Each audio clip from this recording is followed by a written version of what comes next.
Welcome to the Mobile and Eastern Shore Shoe Hospital Friday Night Blitz. It's week 3 of high school football, and we begin with a 7A Region 1 game. That was our game of the week on UTV 44. The Fairhope Pirates against the McGill-Toolen Yellow Jackets. Let's get straight to the action now.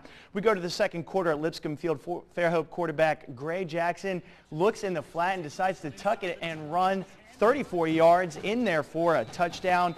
Opening score there for Fairhope. Still in the second quarter. We move on here. Shotgun formation, fakes it, cuts in, makes the run there, and scores the touchdown. And ooh, right there, that's a nice shove there for good measure, trying to assert his dominance, and Fairhope would do just that here. Third quarter now, running back Dave Kirksey, boy, he can fit through that hole, finds that, and finds the end zone. 21-0 lead there, and Fairhope would be able to win that game 28-14 after a late rally by McGill-Toolen. Let's move on. Here, there you see it right there, the newly renovated Tremere Park, once again the home for the BC Reign Red Raiders, hosting St. Paul's.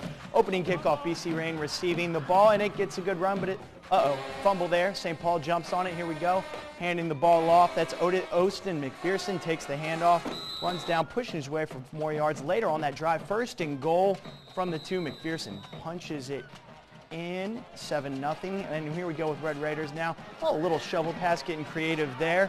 Deep in the end zone, they got the tackle right there. High snap again. Boy, that seemed to be a play there. Now take a look at this. We may be saying this play right here, back at the end zone. He wanted it more there. BC Reign with the long score to tie there. And at last check, that score, 20-14. St. Paul's led BC Reign over the half. Again, be sure to call those scores in, that score at halftime of that game. Moving on to more action now. Murphy taking a trip down to Sims to take on Mike Dean's MGM Vikings. We see there quarterback Colin O'Shea drops back, calls his own number, and runs 20 yards for the touchdown. 7-0 Vikings. Moving on later action here. Murphy looking to punt. They're at their own 25, but linebacker James would be unblocked first. Let's take a look at that run one more time. Boy, that's pretty stuff right there. Colin O'Shea there, calling that, getting in that touchdown again, 7-0. Here's the punt I was talking about there. Unblocked, that's Terrence James, the linebacker, makes it in there, gets the block. Great field position ensuing for MGM. Colin O'Shea, not going to run, he's going to throw it this time, finds David Miller in the back of the end zone. That's a 25-yard touchdown. And that would be the story there. Murphy, though, actually would come back. 22-14 is the score, latest score we have on that game. Murphy, MGM again up in Sims.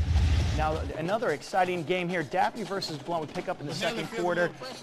Blount up 19-7. You see Daphne's quarterback, John Quinley, scrambles there for 10 yards. A nice run by the junior quarterback. Unable to get any points on that drive. Moving forward, ensuing drive.